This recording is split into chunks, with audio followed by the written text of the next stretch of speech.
Assalamualaikum warahmatullahi wabarakatuh.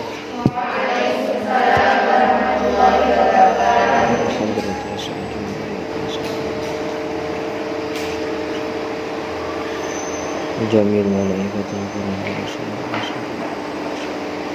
wa husun la ruhi wa husun la ruhi ya Muhammad wa husun ila hajat. Al-Fatihah.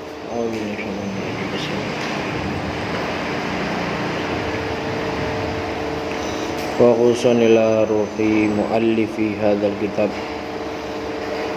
As-Sayyid Ahmad bin Umar Asy-Syadili. Wa faradallahu syawlillah laumul Fatihah.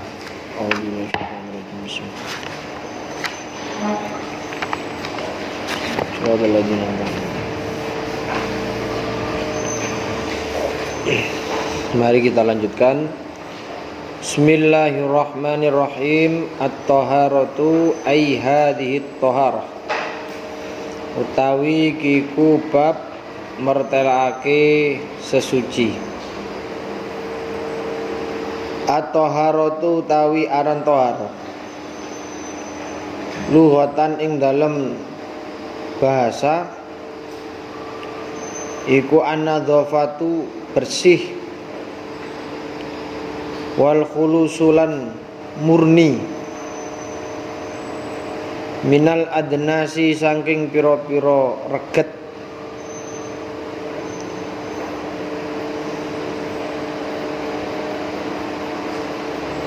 hisiatan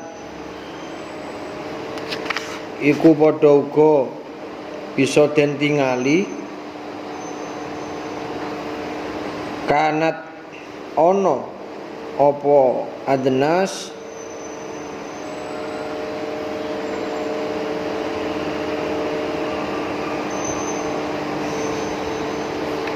kal anjasi kaya dene pira-pira najis, au maknawiyatan utawa iku bisa utawa iku ora iso den tingali, kal uyubi kaya pira-pira cela, wasyar'an utawi thaharah ing dalem syar'i, ing dalem istilah syar'i iku fi'luma nglakoni perkara tatawaqqafu kang dadi kandhek alaihi ing ngatasé ma apa ibahatun den wenangake nglakoni ibadah.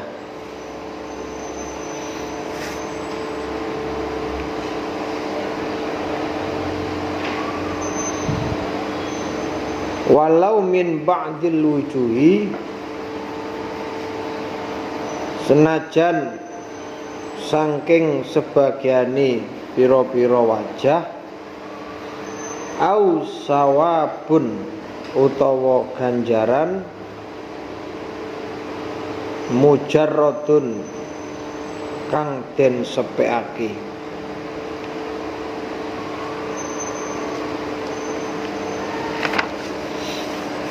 Bab yang pertama yang kita bahas adalah thaharah. Sama persis dengan kitab-kitab yang sebelumnya yang sudah kita pelajari, yaitu matan Ghayatul Taqrib, kemudian syarah Fathul Qorib, kemudian Iqna, kemudian ada lagi Fathul Mu'in dan lain-lainnya. Itu rata-rata yang dibahas adalah thaharah. Dan hampir semuanya kitab-kitab fikih itu diawali dengan pembahasan ubudiyah, pembahasan yang berkaitan dengan ibadah. Kalau ibadah itu hablum minallah atau hablum minannas. Hablum minallah dulu ya. Baru setelah hablum minallah dilanjutkan lagi membahas tentang bab muamalah. Muamalah itu hablum minallah napa hablum minan nas? Hablum minan nas, ya. Kemudian dilanjutkan lagi dengan bab munakahah, atau kita sebut dengan pernikahan. Pernikahan itu hablum minallah atau hablum minan nas? Ya, dua-duanya. Hablum minallah juga ada, hablum minan nas juga ada, ya. Urusannya dengan manusia sama manusia ada, urusannya dengan Allah ya ada, gitu. Ya. Kemudian yang terakhir adalah tentang qadaya atau bab-bab pidana, bab-bab jinayat, ya, kemudian bab-bab tentang perbudakan. Itu ya kaitannya dengan hablum minallah dan hablum minan nas, ya. Jadi fikih itu dibagi menjadi 4, ya. Babnya itu ada 4. Yang pertama adalah ubudiyah, yang kedua adalah muamalah, yang ketiga adalah munakahah, dan yang keempat adalah qadaya. Saya ingin mencoba membahas kitab ini lebih detail atau lebih terperinci, ya, sehingga ada perbedaan dengan pembelajaran atau mengkaji kitab Ghayatul Taqrib. Kalau kita belajar matan Ghayatul Taqrib itu masih dasar, ya, masih dasar banget. Sebenarnya masih ada lagi yang lebih dasar lagi, itu namanya Mabadiul Fikih.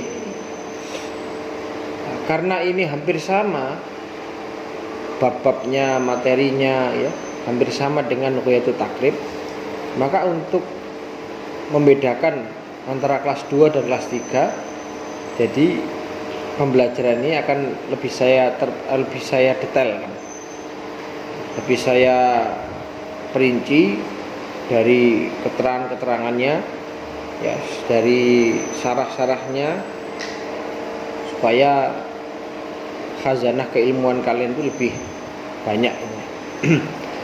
Bismillahirrahmanirrahim. At-Thaharah. Jadi at-Thaharah itu ada 3 wajah, ya.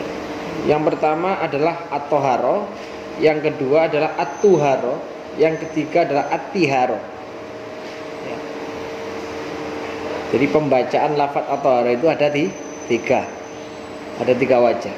Yang pertama adalah at-Thaharah, yang kedua adalah at-Tuharah, yang ketiga adalah at-Tiharah. Kalau at-Thaharah seperti yang ada dalam kitab An-Nadhafah wal Khulus minal Adnas, ya, hisiatan kanat kal anjas au maknawiyatan kal uyub, ya.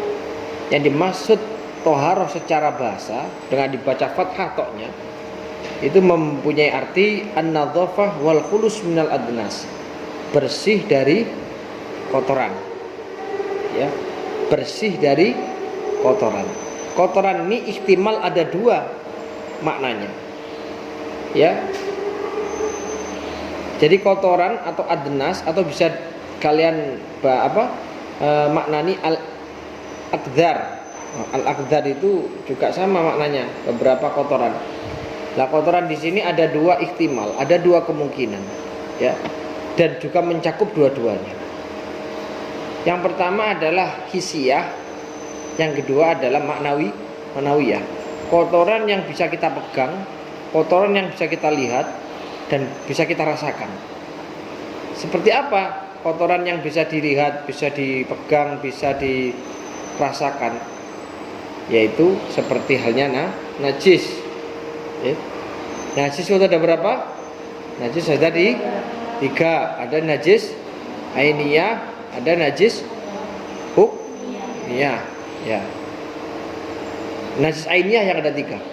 Jadi secara global najis ada 2, najis ainiyah dan najis hukmiyah, ya. Kalau najis ainiyah itu ada berapa? 3. Ada najis mukhaffafah, ada najis mutawasithah, ada najis mughalladhah. Itu pembagian dari najis ainiyah. Nah, najis ainiyah itu apa? Najis yang masih terlihat zatiyahnya, masih terlihat ainiyah, masih terlihat ainiyahnya. Apa ainiyahnya? Itu zatnya, bendanya itu ya. Kalau telak ya ketok telai, ya bisa dilihat, bisa dipegang, juga bisa didilat. Ya kalau mau.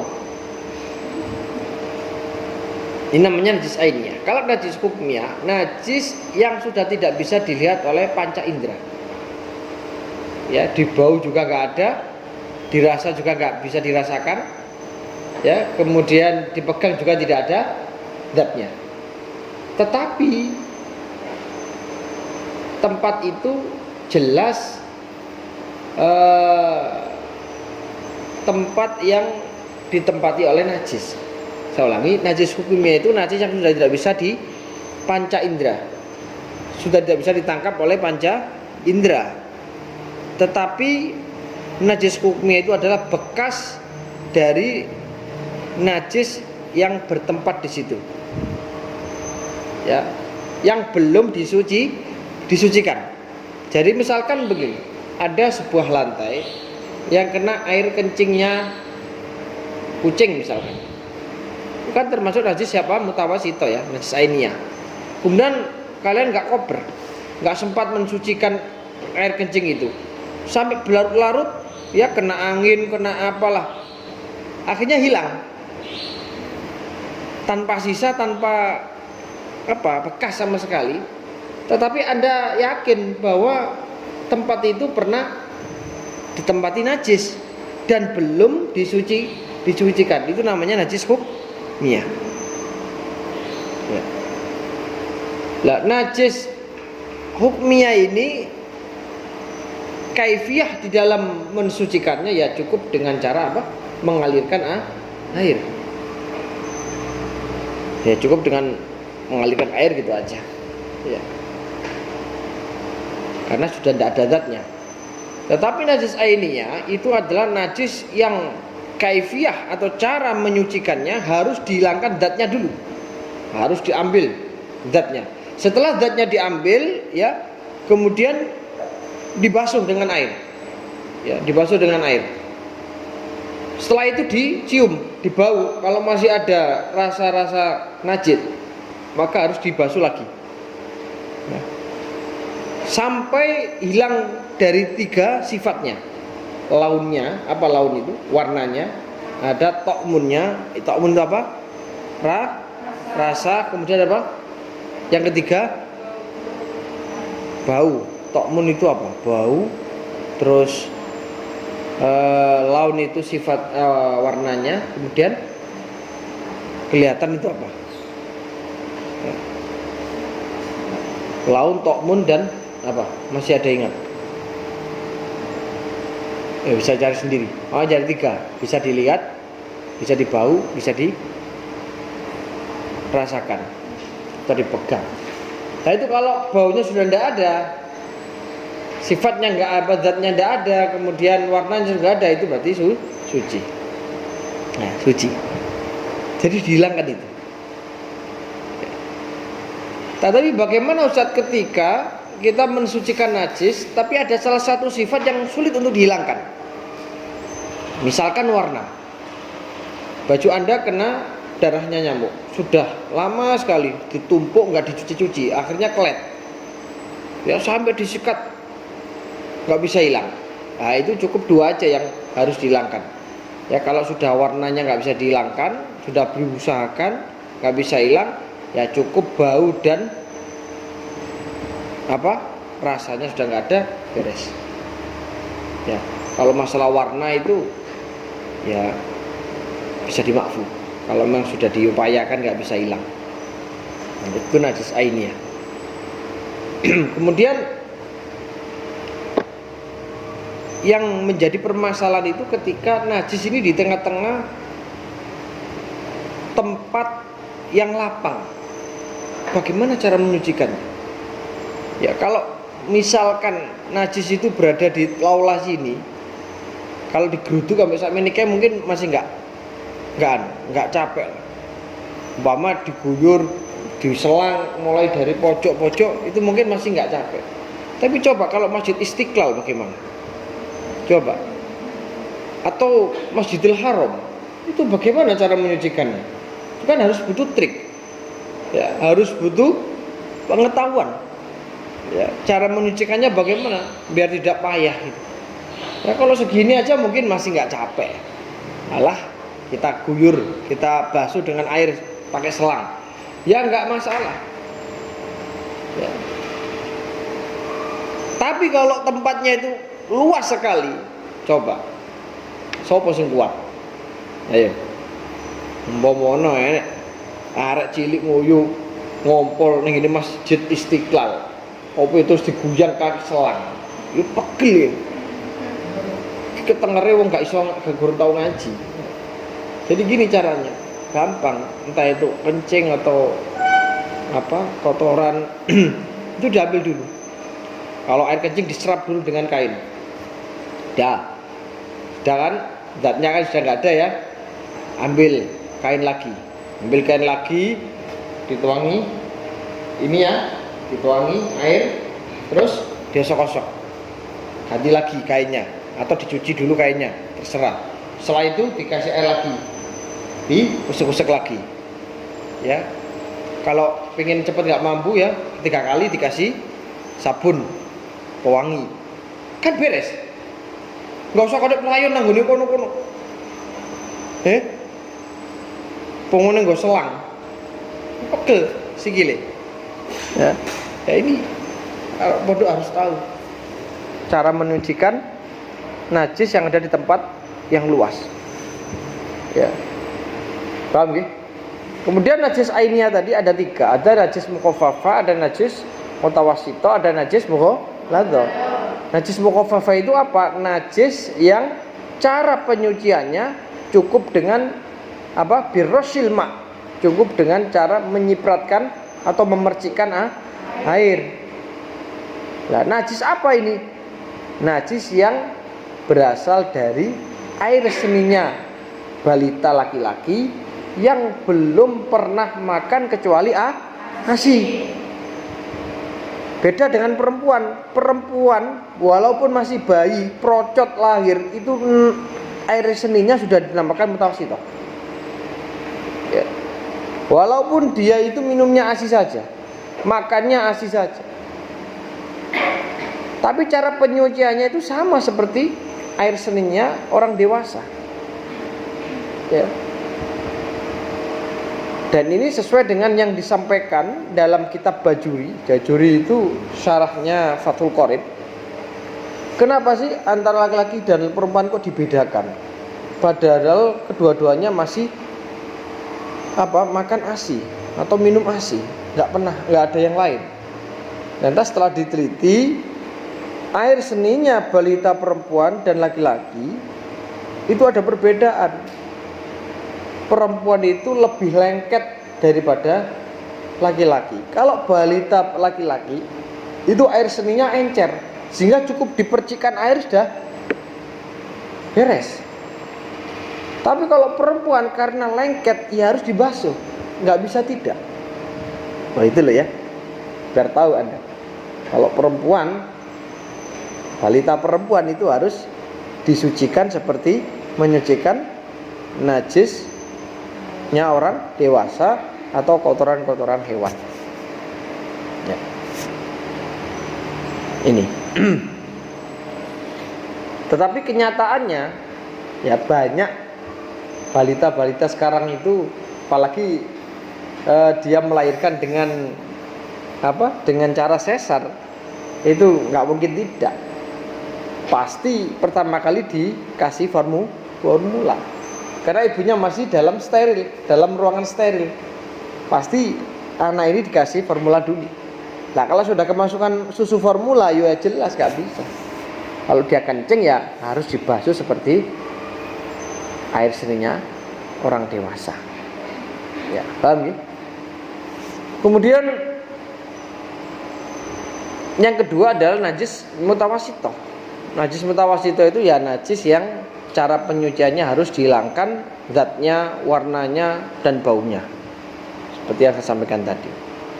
Kemudian yang ketiga ada najis mughalladhah, ya, najis yang cara penyuciannya harus dibasuh dengan air sebanyak 7 kali dan salah satunya dicampuri dengan debu yang suci dan bukan debu yang mustakmal. Debu yang mustakmal itu apa? Ya debu yang habis dipakai tayamum. Ya debu yang suci yang bukan mustakmal. Seperti apa itu najisnya? Najis yang berasal dari anjing dan babi dan anak turunnya. Itu semuanya namanya najis mughalladhah. Tetapi begini, nah, bukan berarti kita memegang anjing itu langsung dihukumi najis mughalladhah. Harus dilihat kondisinya. Kalau kondisi kita kering, anjingnya juga kering, kita pegang, itu nggak masalah. Artinya tidak ada najis yang menempel pada diri kita ini, karena sama-sama kering. Tapi kalau salah satunya basah, entah itu yang anjingnya basah atau tangan kita yang basah, itu pasti, ya, najis itu akan melekat pada diri kita. Paham ya? Gitu. Jadi saya ulangi, kita memegang anjing atau babi dalam keadaan kering sama kering itu nggak masalah, nggak sampai dihukumi najis mughalladhah. Tapi kalau salah satunya yang basah, jelas itu nanti tangan atau kulit kita yang memegang atau yang tersentuh itu dihukumi najis mughalladhah. Nah sekarang misalkan ada kasus begini. Misalkan ada kasus seorang santri, ya, dia makan, nggak taunya yang dimakan itu adalah babi, ya karena nggak tahu, misalkan nggak tahu dia. Ya, namanya orang nggak tahu kan nggak apa-apa, nggak dosa. Tapi konsekuensi tetap harus dijalankan. Konsekuensi penyucian atau mensucikan itu harus dilakukan, nggak boleh tidak. Misalkan kita terlanjur makan, otomatis yang kita makan adalah najis mughalladhah. Bagaimana cara penyuciannya? Nah, ini sebagaimana yang disebutkan di dalam kitab Bujairomi Al-Manhaj, bahwa jika ada orang yang terlanjur makan anjing atau makan babi, itu nanti cukup dia berkumur sebanyak 7 kali dan salah satunya dicampuri dengan debu. Kan ringan kan? Ya tak? Jadi Islam itu mudah. Islam itu nggak mempersulit. Nah, terus tangannya juga kalau sudah megang ya dicuci sebanyak itu. Ya, ada lagi misalkan, ini berat ini. Ada kasus seorang anak digigit oleh anjing sampai dia terluka, sampai terbuka kulitnya atau sampai mengelupas kulitnya. Ya, dia digigit anjing, jelas anjing itu kan najis karena digigit anjing yang mengandung air liur. Otomatis luka ini dihukumi najis mughalladhah. Lah, ini kaifiahnya bagaimana?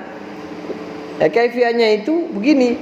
Kalau ada orang digigit anjing kemudian terluka, maka tidak wajib serta-merta seketika itu langsung disucikan, tapi tunggu sampai sembuh. Kalau sudah sembuh dan kulitnya juga kembali sehat, maka tempat itulah nanti yang akan dibasuh sebanyak 7 kali, salah satunya dicampur dengan debu yang suci. Jadi ditunggu sampai sembuh. Gitu loh ya. Jadi Islam itu mudah, jangan dipersulit. Gak mungkin lah Allah itu membiarkan umatnya itu kesakitan dan seterusnya. Ya, ditunggu dulu, diobati dulu sampai sehat, sampai sembuh. Lah baru kalau sudah sembuh kembali normal, bekas dari gigitan anjing itulah tempatnya yang harus dibasuh sebagaimana pembasuhan najis mughalladhah. Nah inilah yang namanya pengembangan masalah. Kan tidak ada ya, Dalam kitab kan nggak ada pembahasan seperti itu. Nah, kalau saya menjelaskan apa adanya dalam kitab ini ya nggak ada bedanya kita belajar dengan belajar kitab matan takrib. Ya, sebenarnya itu takrib itu bisa kita kembangkan, tapi kan mungkin belum waktunya. Nah, ini karena sudah kelas 3 ya, saya berusaha untuk menyampaikan lebih luas lagi. Ya, ini tentang anjas tadi ya, beberapa najis. Kemudian au maknawiyatan atau kotoran yang sebangsa maknawi. Sebangsa maknawi adalah kotoran yang nggak bisa dilihat. Apa itu? Penyakit hati. Itu termasuk kotoran. Ya, termasuk kotoran seperti drengki, ya, kemudian sombong, takabur itu ya, ujub, iri hati, itu kan semuanya penyakit hati. Lah penyakit hati itu dia termasuk kotoran dari jiwa kita. Itu namanya apa? Adnas fil maknawi. Kotoran yang sebangsa maknawi yang bisa dilihat. Ya. Kalau orang ini sudah punya penyakit hati, mengidap penyakit hati, maka nggak bisa kita konsultasikan ke dokter yang hissi, itu nggak bisa. Ya, kita konsultasi ke dokter fisik itu yang nggak bisa. Penyakit ini dokternya adalah siapa? Ahlul hikmah. Orang-orang yang memiliki ilmu hikmah, ilmu yang manfaat. Para kiai yang punya hati yang bening, punya hati yang jernih, ya. Ya, sekarang itu sudah jarang ada kiai yang punya hati berjernih itu, ya. Kiai yang benar-benar ikhlas dalam nasrul ilmi, kiai yang benar-benar ikhlas dalam mentransfer ilmu. Maka ada satu pesan dari seorang kiai, kalau Anda jadi guru, kalau Anda jadi kiai, kalau Anda jadi ustadz, jangan sekali-kali mengajar hanya niat nasrul ilmi. Ya. Kalau ngajar jangan punya niat atau hanya niat mentransfer ilmu. Kalau Anda punya niat seperti itu saja, maka Google pun masih bisa. Bahkan lebih pintar Google daripada kalian. Ya kan? Google itu apa? Ilmu yang nggak ada. Semuanya ada ilmu. Tapi jadilah guru, di samping mentransfer ilmu juga mentransfer adab dan akhlak. Ini yang nggak dipunyai, nggak dimiliki oleh Google. Ya, mengajarkan akhlak dan adab. Inilah yang tidak dimiliki oleh Mbah Google. Sehingga Anda pede dalam mengajarkan ilmu. Ya. Wah, di Google ada, nggak ada. Ini adab, ini akhlak. Nggak pernah Google itu mengajarkan akhlak. Ya, kue kudu sing sopan, kudu sing ini kan enggak. Ya, biar ada perbedaan. Jadi jangan mentransfer ilmu saja, tetapi apa? Mengajarkan adab, mengajarkan akhlak, mendoakan murid-muridnya, mendoakan santri-santrinya. Itu adalah seorang guru. Ya. Dan di dalam masalah guru, di dalam masalah mu'alim, itu juga berat. Kalau mengajarkan yang ikhlas, yang bukan karena apa-apa, ya lillahi ta'ala, itu sulit itu. Ya, apalagi zaman sekarang banyak kiai-kiai itu yang narif harga. Ceramah berapa perjalanannya Jawa Timur, Jawa Tengah. Itu semuanya ada tarifnya, ada manajemennya, dan di situ pasti ada manajernya. Ya, ini loh yang kadang-kadang kita ini nggak terasa. Ternyata apa? Oh, ternyata masih belum bisa. Coba orang-orang yang alim, al-alama, orang-orang yang benar-benar menerima apa adanya, itu kelihatan sekali. Mohon maaf, ya, seperti yang viral, Gus Baha, nggak mau. Sampai sekarang nggak punya beliau WA. Bayangkan. Kalau Anda kan semuanya pasti punya. Ketinggatannya santri dua. Itu luar biasa. Gus Baha. Saya sering, hampir setiap hari mesti mengikuti pengajiannya beliau. Ya. Karena banyak sekali ilmu-ilmu dari beliau yang belum saya ketahui. Beliau alim, ya. Alim al-alam. Dia termasuk ahli Quran, ya, ahli nahwu, ahli fikih, ya, dan lainnya. Jadi penuhilah HP-mu dengan kajian-kajian seperti itu. Ya, ojo nyanyian ya. Apalagi cerita-cerita sing wis gare mewek-mewek kok. Tidak. Saya tuh teringat betul dengan masa kecil saya itu. Masa kecil saya itu favorit stasiun TV itu adalah Indosiar. Karena apa? Karena mulai dari retan pagi, mulai dari waktu pagi sampai malam saya hafal itu. Mulai jam sekian itu filmnya ini, Dragon Ball, Kamen Rider, Jumperson, ya tuh masih hafal semua saya. Ya, Doraemon dan seterusnya. Doraemon nggak di Indosiar, ya. Pokoknya macam-macam itu saya sampai hafal dulu itu, ya. Sampai jam sore itu hafal saya dan mengikuti terus karena senang. Tapi coba sekarang Indosiar mulai pagi sampai malam itu rata-rata ku menangis terus ya. Iya kan? Itu kan nggak mendidik itu. Masalah asmara aja. Kadang-kadang ketika istri saya lihat, kemudian saya lihat anak saya datang lihat kok dia itu datang termenung, langsung tak ganti.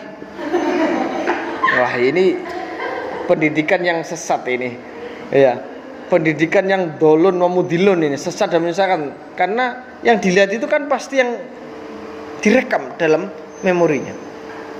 Kalau sudah besar seperti istri saya kan masih bisa mempertimbangkan. Tapi kalau anak kecil, lembarannya masih putih, dia melihat kok sampai menghayati, langsung tak ganti. Iya betul, saya ganti. Wah, ini bahaya ini, ya. Ini pendidikan yang nggak baik. Dulu itu ada stasiun namanya TPI. TPI itu apa? Televisi Pendidikan Indonesia. Itu setiap pagi mesti praktek biologi, praktek fisika. Mendidik banget. Ya sekarang enggak. Korean. Gitu. Sewenang-wenang delok Korea.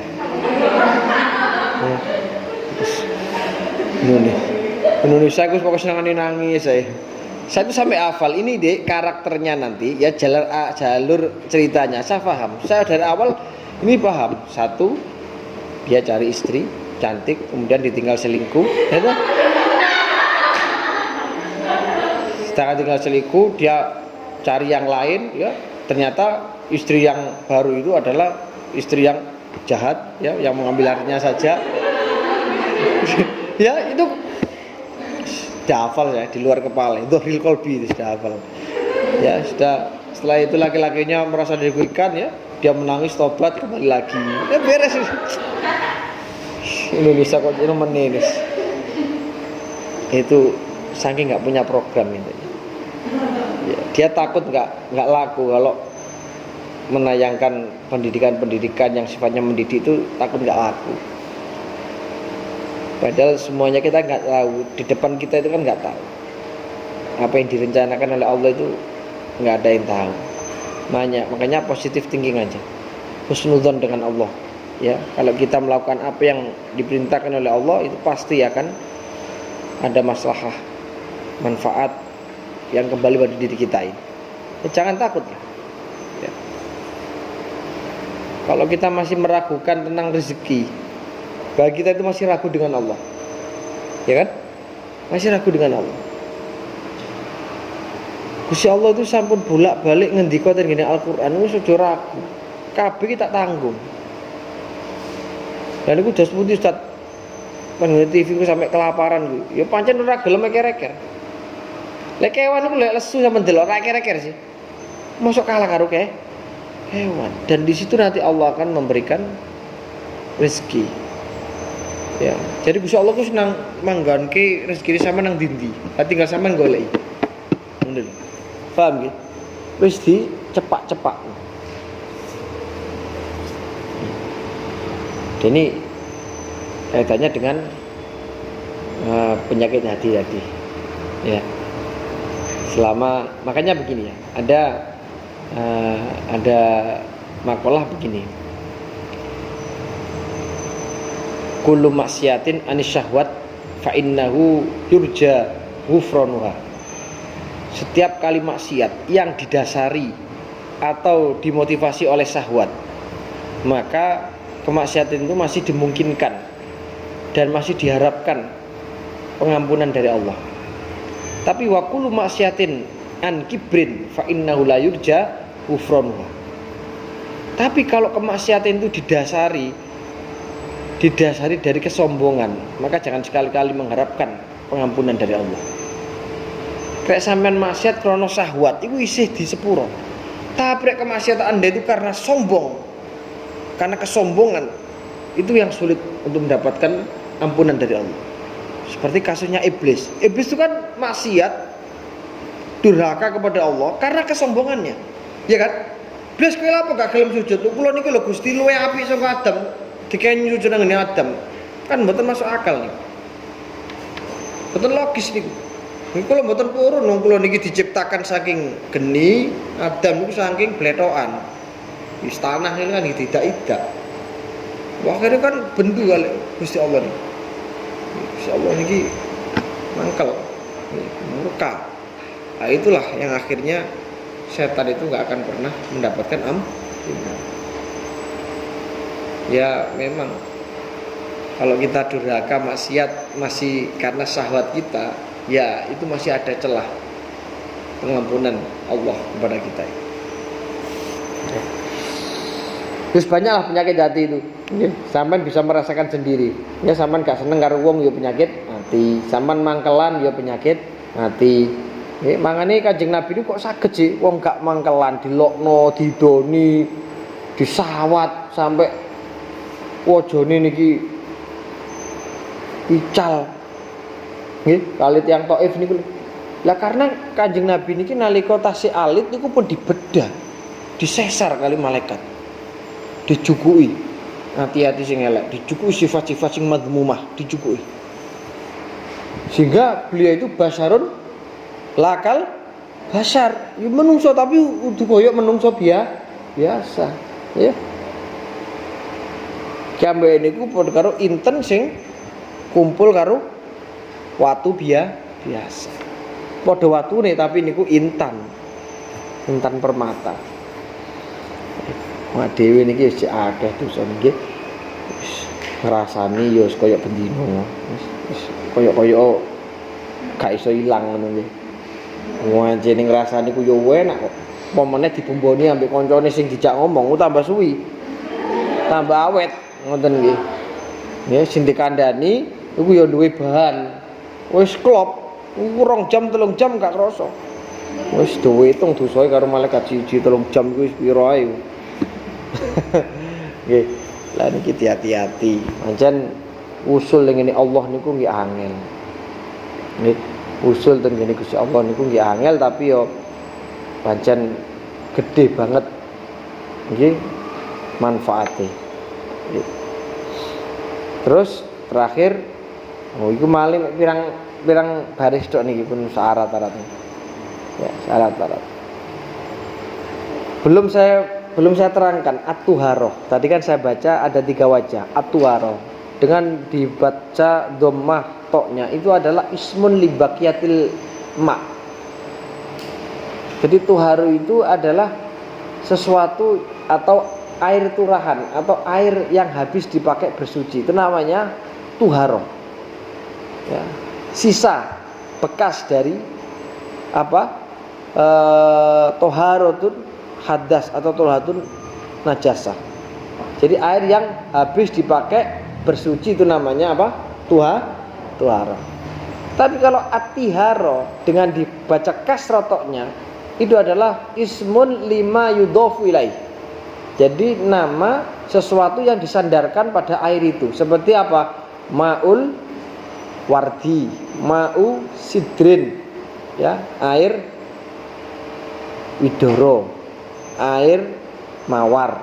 Lah, itu namanya tiharo. Jadi sidrinnya godong widoro, mawar, ya, air mawar, ya, mawarnya itu namanya atiharo. Sesuatu yang disandarkan pada mak tadi, disandarkan dengan air tadi. Seperti air mawar, air bidara, air apa lagi? Air teh, itu namanya tiharoh yang disandarkan tadi. Paham ya? Sidrin itu wardi itu namanya atihan. Terus wa syar'an fi'lu ma tatawaqqafu alaihi ibahatun. Ya. Kalau dalam redaksi kitab yang lain itu kan fi'lu ma tustabahu apa? Alaihi salat. Gitu, simple, sama. Ya. Melakukan sesuatu yang nantinya bisa diperbolehkan melakukan salat. Itu namanya thaharah secara istilah syar'i. Melakukan sesuatu yang nantinya diperbolehkan melakukan ibadah salat. Walau min ba'dil wujuhi, meskipun dari sebagian wajah. Ini kat tayamumi, seperti melakukan tayamum.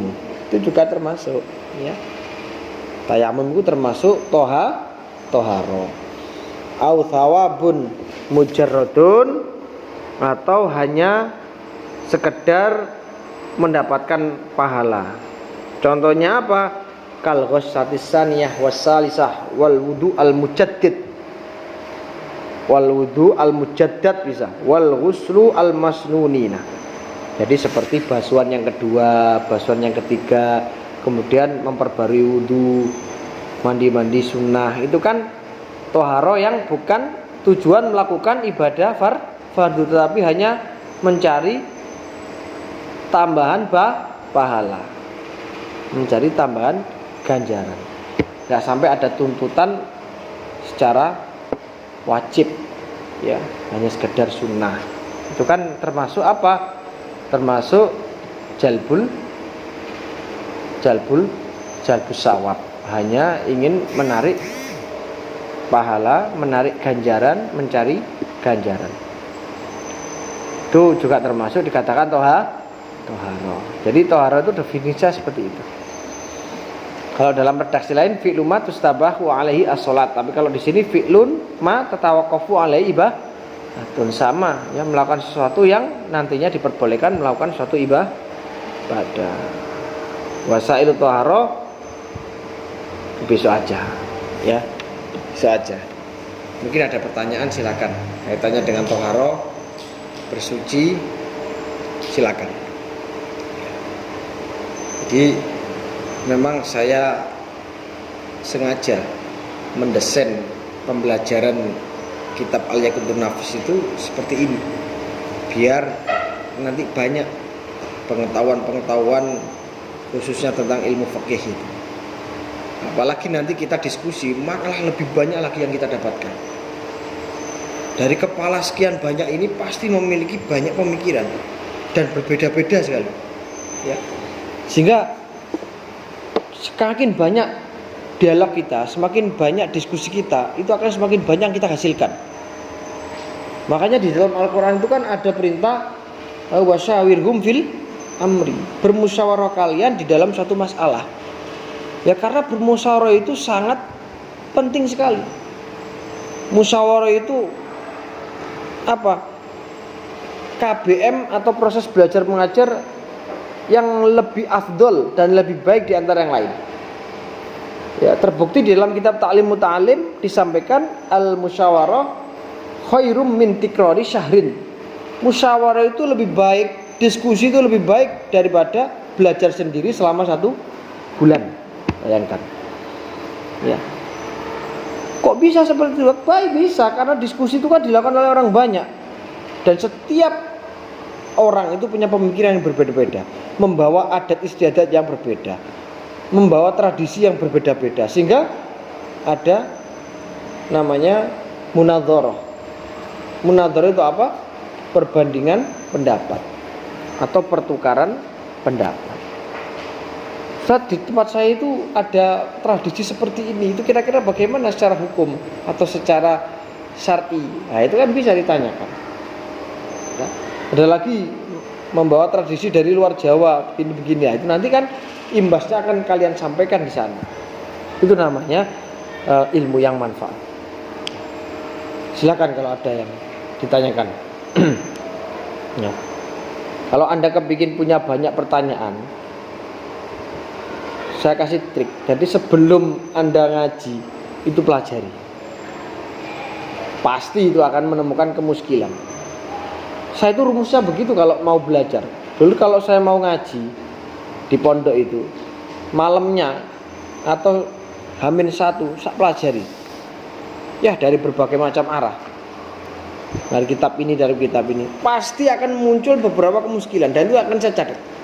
Kadang saya dapat 3 sampai 4. Sehingga dalam kelas itu kadang-kadang saya terlalu banyak sampai teman saya itu jengkel. Saya dibilang Bani Israel. Ya terlalu banyak tanya. Tetapi nggak masalah, ini demi apa? Ya demi kemaslahatan diri saya, karena saya nggak tahu, jadi saya perlu untuk menyampaikan supaya untuk didiskusikan. Ya coba kalau mau ngaji pelajari dulu. Seret itu ya. Entah itu di apa, di Google atau di apa, pokoknya di terjemahan. Pasti ketika akan membaca dan memahami akan muncul beberapa kemuskilan dari kalian. Ya. Ada yang tanyakan? Iya, silakan. Apa? Head. Oh, head. Boleh wudu atau tidak? Jadi begini. Head itu kan termasuk apa ya? Hamlul hadas al akbar atau hamlul jinabah. Dia masih menanggung hadas jinabat atau mengandung atau membawa hadas besar. Sama kasusnya dengan orang yang junub, orang yang inzal atau keluar mani. Ya dah.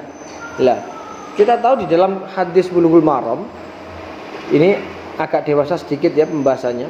Ketika ada seorang suami dan istri habis melakukan hubungan intim, misalkan kepingin nambah lagi ronde kedua, itu kan sama Rasulullah disuruh wudhu dulu. Supaya apa? Supaya bisa mengembalikan stamina. Oh, surah masuk akal ya, diterapkan oleh dokter gak masuk akal ya. Dok, katanya Kanjeng Nabi ku cukup nggak usah pakai obat, cukup dengan wudhu saja itu bisa mengembalikan stamina lagi. Pasti ditolak oleh dokter. Ngomongannya sopo. Padahal Kanjeng Nabi sih muni. Ya. Itu dalam hadis Bulughul Maram, misalkan ada suami istri yang pengen berhubungan lagi setelah dia selesai ronde pertama, itu disunahkan untuk wudhu lagi supaya apa? Bisa mengembalikan staminanya lagi dan bisa kembali lagi tanding. Ya. Nah, itu kan bisa disimpulkan, bisa digarisbawahi bahwa orang yang sedang haid itu boleh saja wudhu, tapi jangan niat menghilangkan hadas kecil. Ya niat wudhu aja. Kalau Anda menghilangkan hadas kecil kan nggak mungkin. Wah, hadas besar aja belum selesai. Ya dah. Nah, itu. Hadas kecil kan. Jadi cukup niat yang wudhu aja, gitu aja. Dah, paham nggih? Silakan, ada lagi.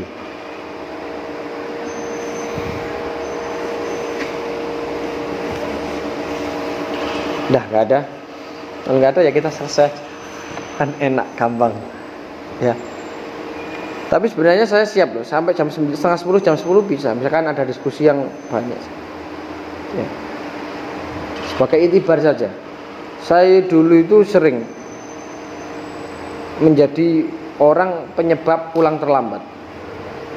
Saya tuh sering menjadi biang kerok pulang terlambat. Dan mesti digeremengi konco, digeremengi teman-teman saya. Waktu itu misalkan jam 9 sudah pulang, saya itu bisa siap jam 10. Ya saya tanya aja, ketika dijawab tak eyel terus. Wah, itu singgare kesuwen. Jadi teman saya menjawab dia, saya gak terima, saya terus kejar. Nah, karena roisnya ini mungkin kelabakan atau susah jawab, aku dilempar ke temannya. Temannya jawab sana nggak terima, buat dia suwi. Satu pertanyaannya aja bisa kadang-kadang selesai 1 jam. Itu belum ditasnya di mustahik ya. Itu tapi luar biasa pembelajaran seperti itu. Ya, banyak sekali yang kita dapatkan. Ya, jadi satu pertanyaan kadang eyel-eyelane sampai 1 jam. Belum lagi nanti 5 pertanyaan. Ya. Terus kadang sing guri-guri wis gak patek-patek niat ngono mesti ayo cepet ayo lesu wetenge biasa ngono.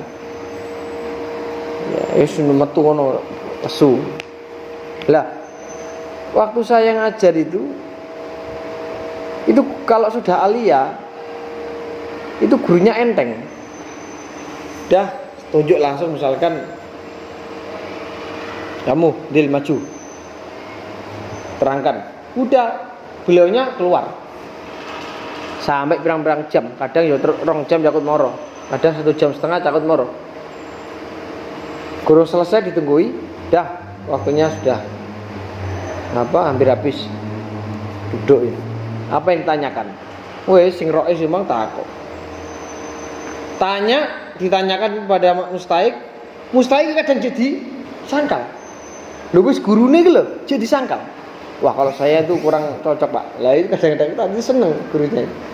Guru saya itu kalau nggak disangkal itu malah jengkel. Ya, guru saya itu mustahik saya kalau menerangkan, memberikan jawaban kok taslim aja. Nggih, kok rapat ngono. Iku grogeten. Iki sekarang gak tau sinau. Wong dijawab ngene kok yo taslim ya. Jadi beliau itu senang ketika ada anak yang tidak puas dengan jawaban beliau, sehingga kemudian dijawab lagi. Dan itulah yang akan menjadikan kita terlatih di dalam mengajarkan ilmu. Jadi kita siap. Kalau kita nggak pernah seperti itu, nggak pernah diskusi, maka lihatlah, tunggu kalau Anda nanti ngajar, ketika diserbu dengan pertanyaan, bingung. Iki jawab apa sih? Pertanyaan sak menukai. Tapi kalau kita biasa diskusi, itu tenang. Berapapun banyaknya pertanyaan yang menyerang kita, biasa. Ya, itu ya. Sudah ya, nggak ada yang ditanyakan. Besok kalau mau ngaji, saya mohon di sinauni, dipelajari ya. Insya Allah kalau Anda belajar pasti menemukan kemuskilan-kemuskilan, baik itu sifatnya pribadi atau untuk masyarakat, pasti akan menemukan. Nah itu kelasnya Yai aja masih menemukan kemuskilan, apalagi kelasnya seperti kita.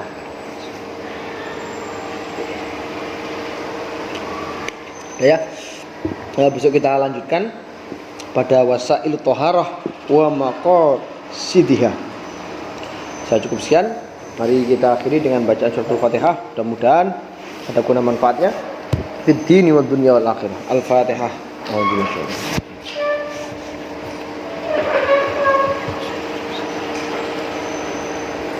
Amin. Mohon maaf. Assalamualaikum warahmatullahi wabarakatuh.